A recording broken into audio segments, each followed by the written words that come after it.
하나님 말씀 레위기 14장 54절에서 57절 말씀을 함께 읽도록 하겠습니다.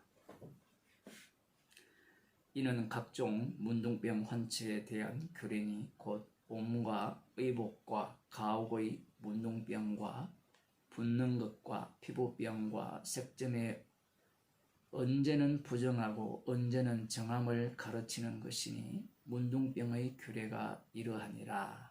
아멘. 문둥병의 규례를 말씀하셨고, 이 문둥병은 이스라엘과 함께 동행한다라고 해야 될까요?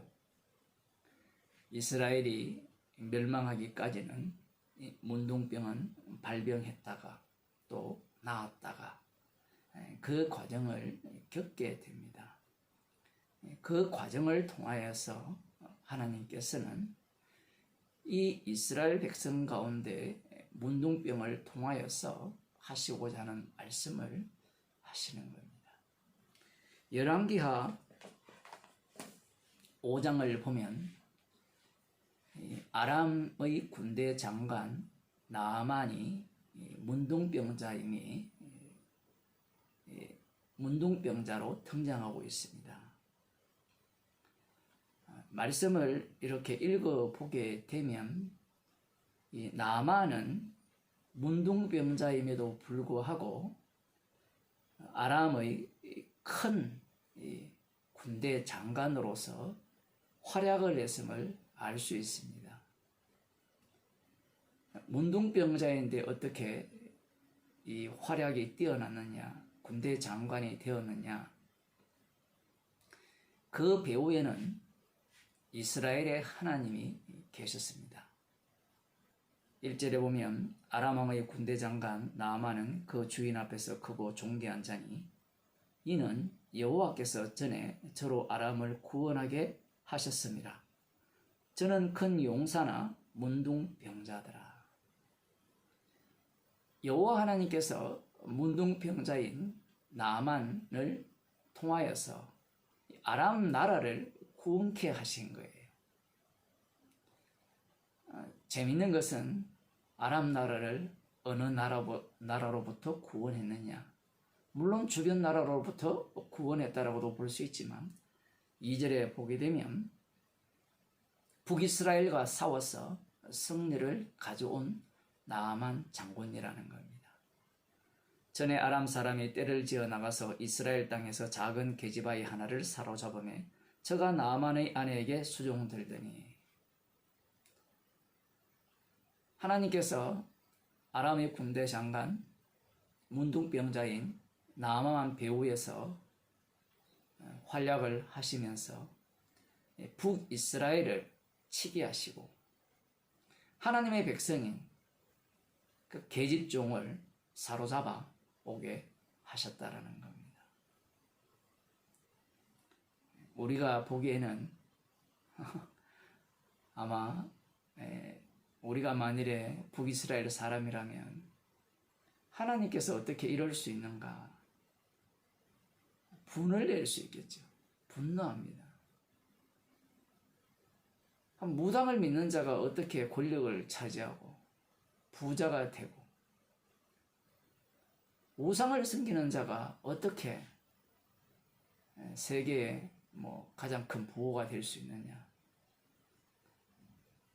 예수 믿는다고 하는 사람들 중에 그런 것으로 분노하는 사람들이 많거든요. 지옥 보낼 자는 지옥 보내야 되기 때문에 주께서 그렇게 일을 하시는 겁니다. 여기에서는 하나님께서 나아만 장군, 문둥병자를 통하여서 북이스라엘을 지금 치고 계심을 말씀하고 계신 거예요.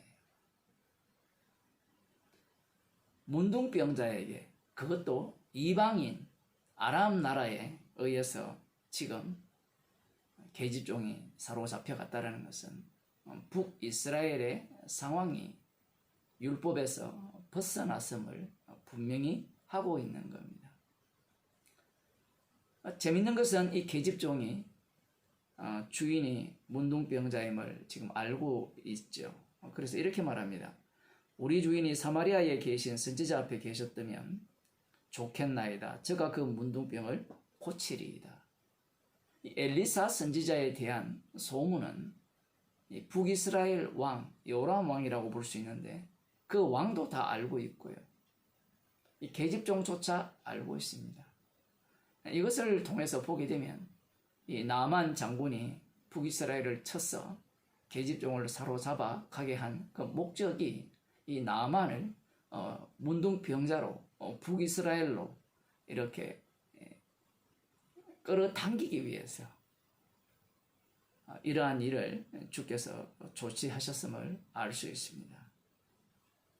그래서 이 나만 장군이 왕에게 아람 왕에게 여차여차하여서 다녀오겠습니다 라고 하니까 아람 왕이 친서를 써서 북이스라엘 왕에게 보내어서 그 사람이 이 글이 이르거든 그 사람이 나만이 같이 가게 되는데 그의 문둥병을 고쳐 달라고 요청을 합니다. 이게 요청인지 명령인지 북이스라엘 왕은 이것을 시비 걸어서 전쟁을 벌이려고 한다 이렇게 해석을 하죠.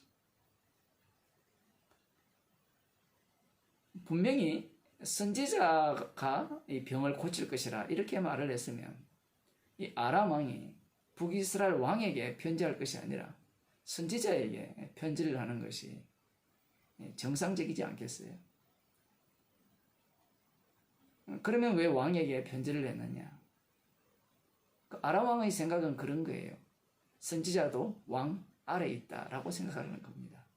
그러나 이미 엘리사 선지자는 왕 아래에 있는 것이 아니라 왕의 외부적 존재로 활동하고 있죠. 하나님께서 선지자를 통해서 직접 일하고 계시는 겁니다. 이러한 어떤 아람 왕의 요구를 들었을 때 북이스라엘 왕이 난리를 치죠. 옷을 찢고 내가 어찌 하나님이간데 능히 사람을 죽이며 살릴 수 있으랴. 계집종은 선지자 엘리사를 알고 있거든요. 선지자 엘리사라면 얼마든지 이 문둥병을 고칠 수 있다라는 겁니다. 그런데 참 이상한 게요. 선지자 엘리사가 그 당시에 수많은 문둥병자들이 북이스라엘에 있었지만 아무도 안 고쳤다라는 사실이에요. 그것을 목격하지도 않았는데 이 계집종은 어떻게 그러한 믿음이 있었는가? 믿음이라는 것은요, 하나님께서 직접 제공하시는 거예요. 믿음 있는 자와 없는 자가 이렇게 계속해서 나누어집니다. 내가 어찌 하나님이간데 북이스라엘 왕이라면 아직까지 이 북이스라엘은 여전히 예루살렘과 연결되어 있고요. 율법과 맞물려 있습니다. 여전히 언약 백성입니다.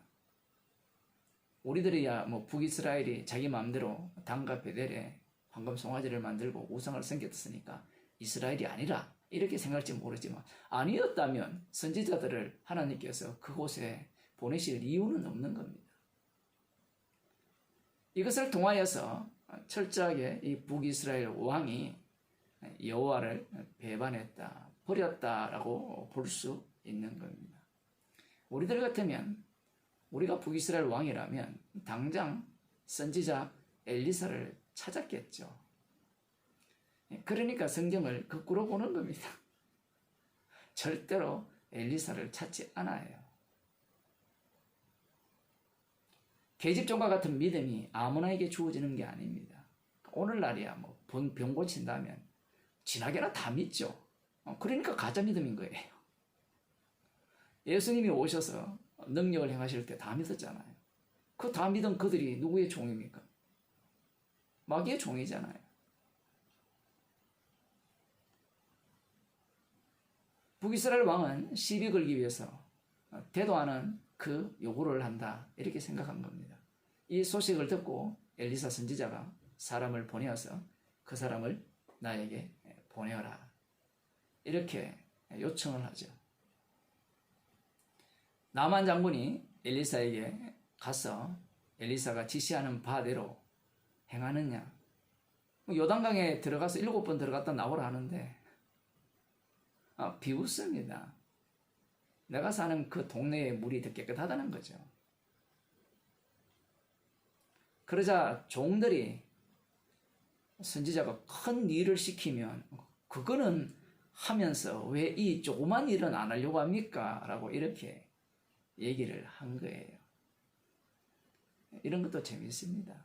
나만의 사고방식은 진짜 신이라면 병을 고칠 때 고치는 것도 뽐때가 나도록 고쳐야 된다. 이렇게 생각을 한 거예요. 그래야 뭔가 하나님답잖아요. 신답잖아요.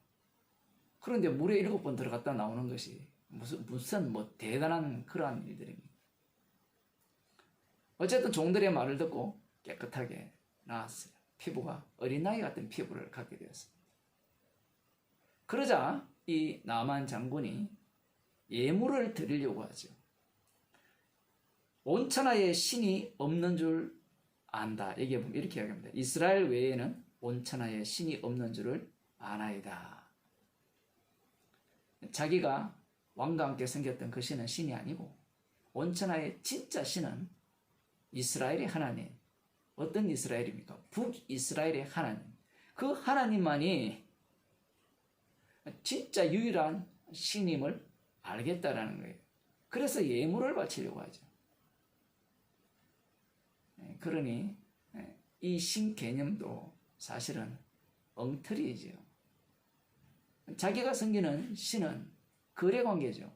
신이 이 병을 고쳐주었으면 자기는 응당 거기에 대한 보답을 해야 된다는 것이 이 나만 장군의 생각이었습니다. 그러나 지금 엘리사는 이 사건을 하나님의 언약 차원에서 보고 있다는 사실이에요. 그 내용이 어떠한가는 그의 종 게하시를 통해서 밝혀집니다. 엘리사가 왜 예물을 받지 않는가? 그 이유는 게하시가 예물을 받기 위해서 발악을 하죠. 보지 않으면 탐심이 생기지 않을 것인데 본 이상은요. 그저 준다고 하는데 자신도 엘리사의 종이고 자기가 가면 당연히 줄 거라고 생각을 하거든요. 그래서 그 예물을 받았습니다. 이 사실을 엘리사가 알고 있죠. 엘리사가 게하시에게 뭐라고 합니까? 지금이 그 예물을 받을 때냐 나라고 이렇게 이야기를 합니다. 그러면서 나만에게 들렸던 문둥병이 너에게 걸릴 것이다. 그래서 이 게하시가 문둥병에 걸린 겁니다. 지금 엘리사는 이 사건을 무엇으로 보느냐라고 할 때는 언약의 심판으로 보는 거예요.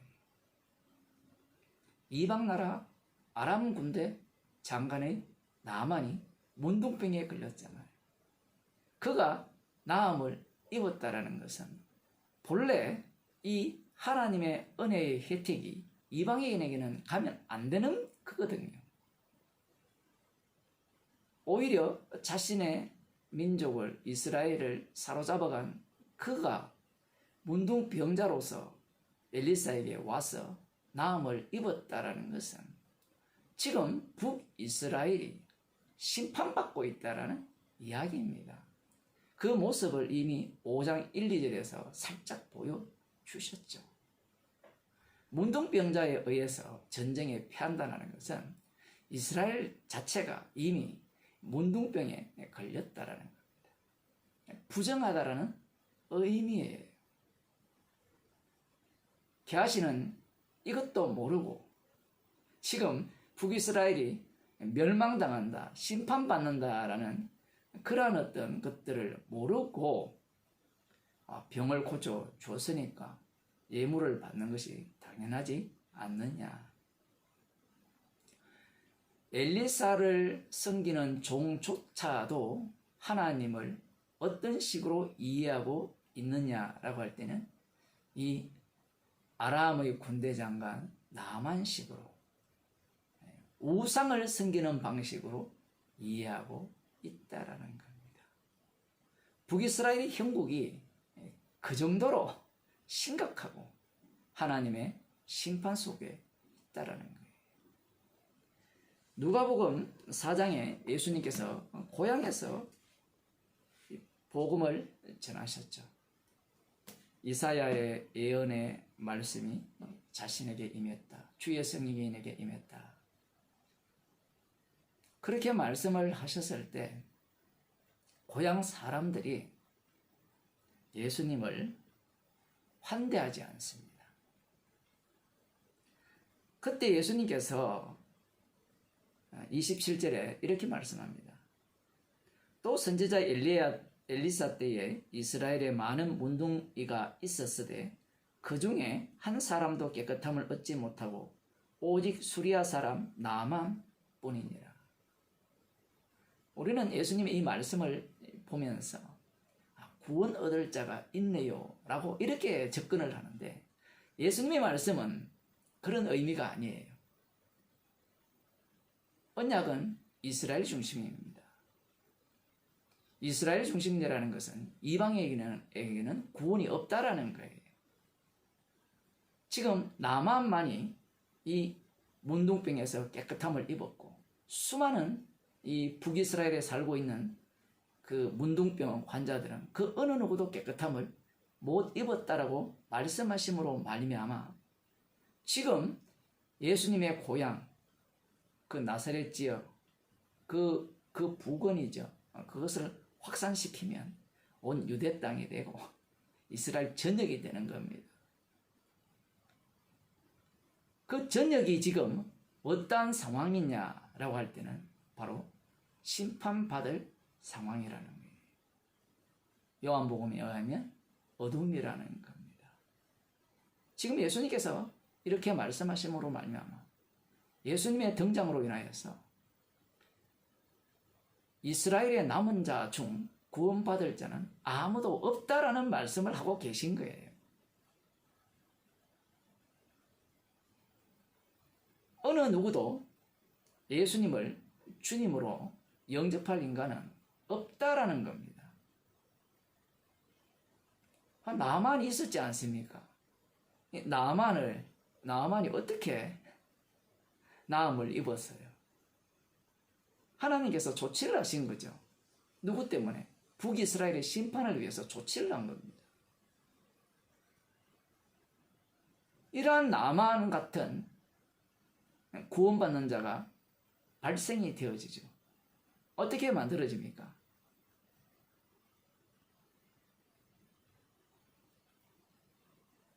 예수님을 십자가에 못 박아 죽입니다. 누가? 이스라엘의 남은 자들이.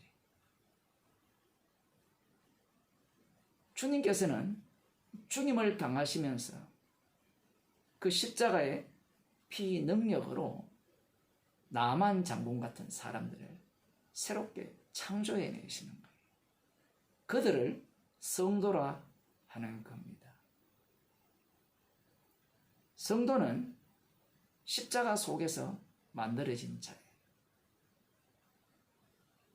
내가 원하지도 않았고 예상하지도 않았고 그 십자가의 피 능력을 자랑하기 위해서 성도가 만들어진 겁니다.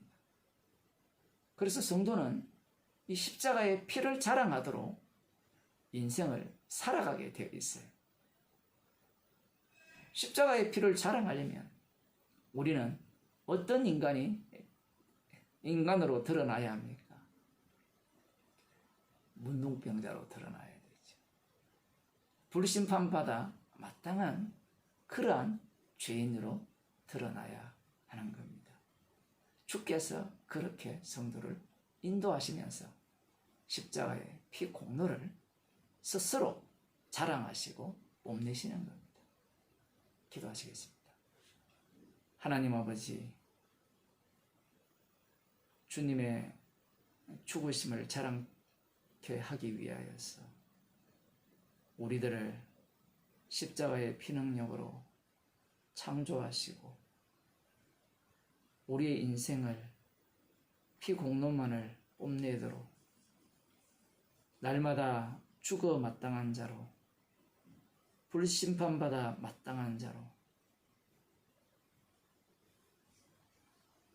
우상 숭배하는 자처럼 우리의 인생을 살아가게 하셔서 주님의 피 공로만을 자랑케 하심을 감사드립니다.